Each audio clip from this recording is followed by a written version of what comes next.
Boa noite, ouvinte do Gato da Madrugada. Espero que você esteja bem. E caso não esteja, que esse vídeo possa te ajudar de alguma forma. Hoje vamos continuar com a leitura do 14º capítulo do livro de Mary Shelley, Frankenstein. Capítulo 14. Algum tempo passou antes de eu tomar conhecimento da história dos meus amigos. Era algo que eu não poderia deixar de impressionar profundamente a minha mente, porque se desdobrava numa série de circunstâncias, todas interessantes e maravilhosas, para alguém tão inexperiente como eu. O nome do velho era Delassay, descendente de uma boa família na França, onde viveu durante anos em abastança. Respeitado pelos superiores e estimado pelos iguais, seu filho foi criado a serviço do país, e Ágata convivia com as mulheres da mais alta distinção. Poucos anos antes da minha chegada, eles viviam numa cidade grande e luxuosa chamada Paris, rodeado de amigos e possuíam todos os prazeres que a virtude, o refinamento do intelecto ou do gosto, acompanhados por uma fortuna moderada, poderiam proporcionar. O pai de Safi tinha sido a causa da ruína deles. Tratava-se de um comerciante turco que morava em Paris havia muitos anos, quando, por alguma razão que eu desconheço, tornou-se inconveniente para o governo. Ele foi preso e lançado na prisão no dia em que Safi chegou de Constantinopla para se juntar a ele. Foi julgado e condenado à morte. A injustiça da sentença era tão grande que toda Paris ficou indignada. Acreditava-se que a religião e que a riqueza, mais do que o crime atribuído a ele, tinham sido as causas da condenação. Félix, por acaso, estava presente no julgamento. Seu horror e indignação foram incontroláveis quando ele ouviu a decisão do tribunal. Naquele momento, fez um voto solene de soltá-lo, e então passou a procurar os meios ao redor.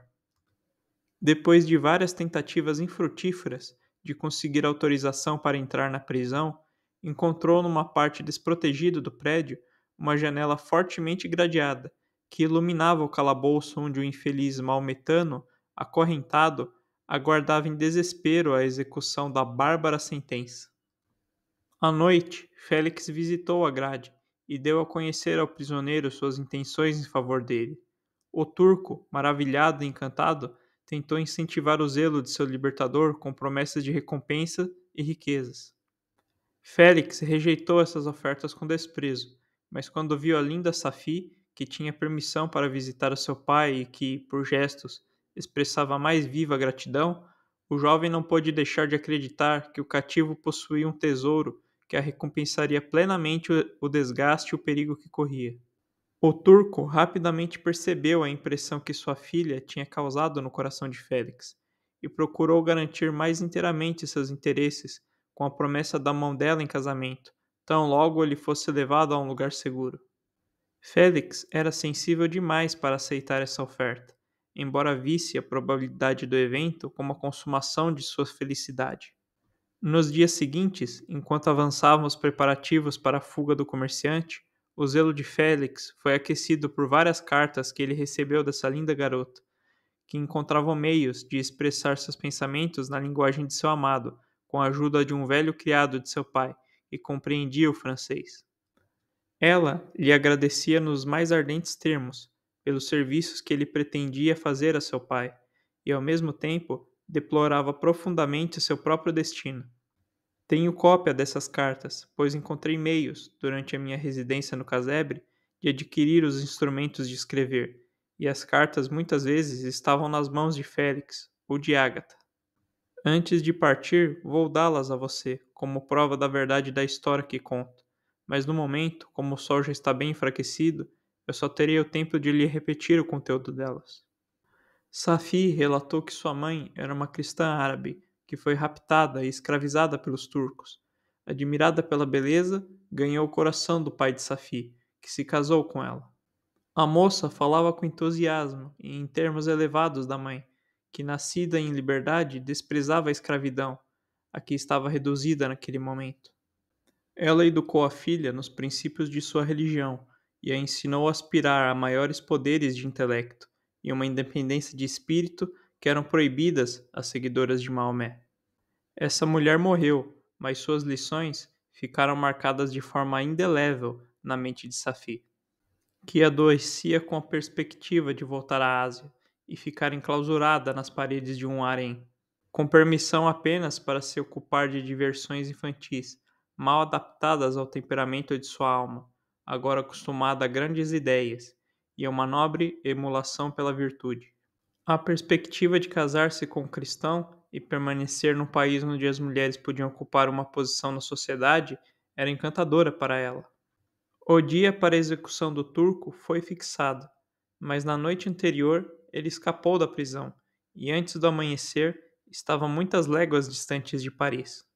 Félix adquiriu passaportes em nome de seu pai, da irmã e de si próprio, e já havia comunicado seus planos ao turco, que ajudou na trama. Deixou sua casa e pretexto de fazer uma viagem para se esconder com a filha numa parte obscura de Paris. Félix conduziu os fugitivos pela França até Lyon. Dali, eles atravessaram a passagem de Monte Cenis para Livorno, onde o comerciante decidiu esperar uma oportunidade favorável de passagem para alguma parte dos domínios turcos. Safi resolveu ficar com o pai até o momento de sua partida. Antes disso, o turco renovou a promessa de que ela deveria se unir a seu libertador. Félix permanecia com eles na expectativa desse evento. Enquanto isso, porém, desfrutava da companhia da árabe, que demonstrava para com ele o mais simples e terno afeto. Eles conversavam um com o outro com a ajuda de um intérprete, e às vezes com a interpretação de olhares, e Safi cantava para ele as divinas canções de sua terra natal.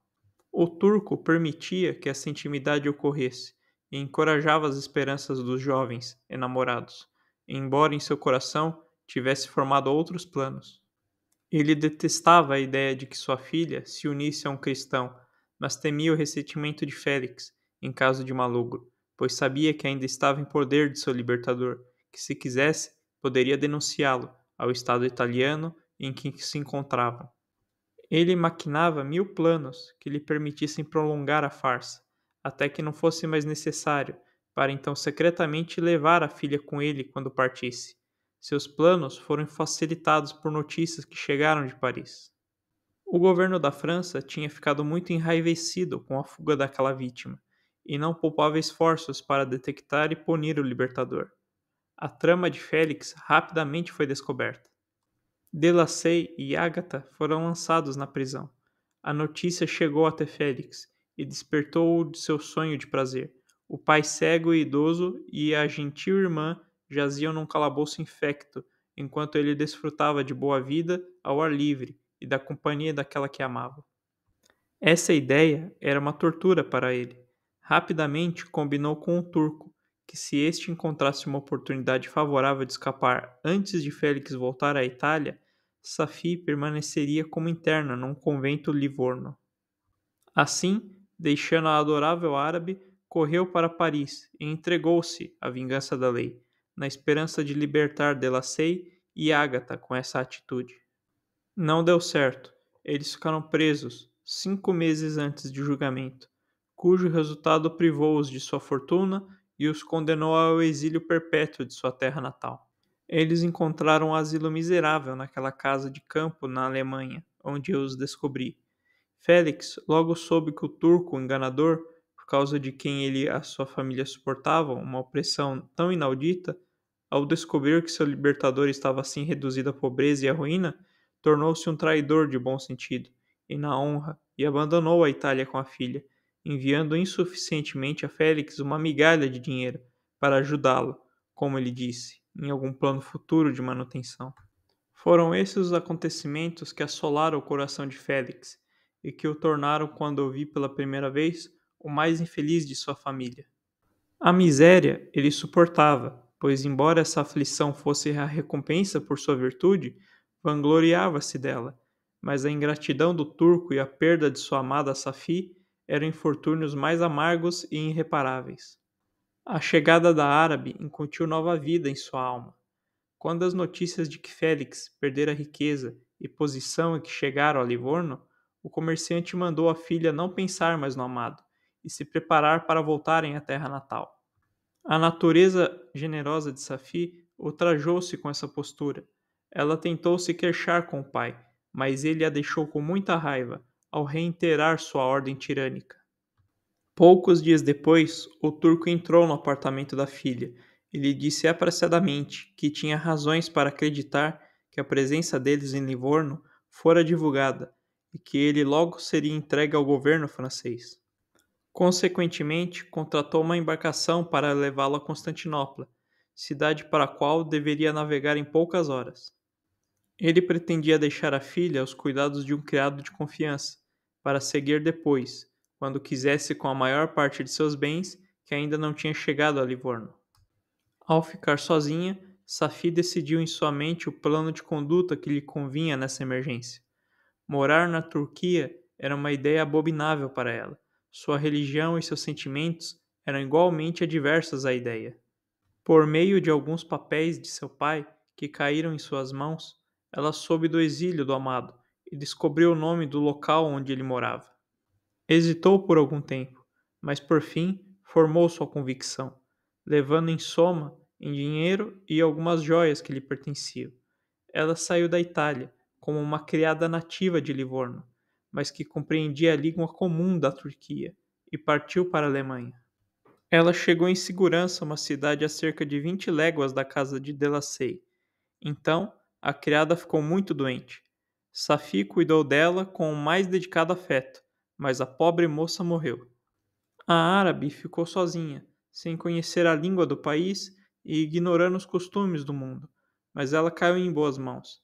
A italiana havia mencionado o nome do lugar para onde estavam se dirigindo, e depois da morte da criada, a mulher da casa em que elas viviam tomou providências para que Safi chegasse em segurança à casa de seu amado. Obrigado por ouvir até o final. Curta e compartilhe para apoiar essa iniciativa.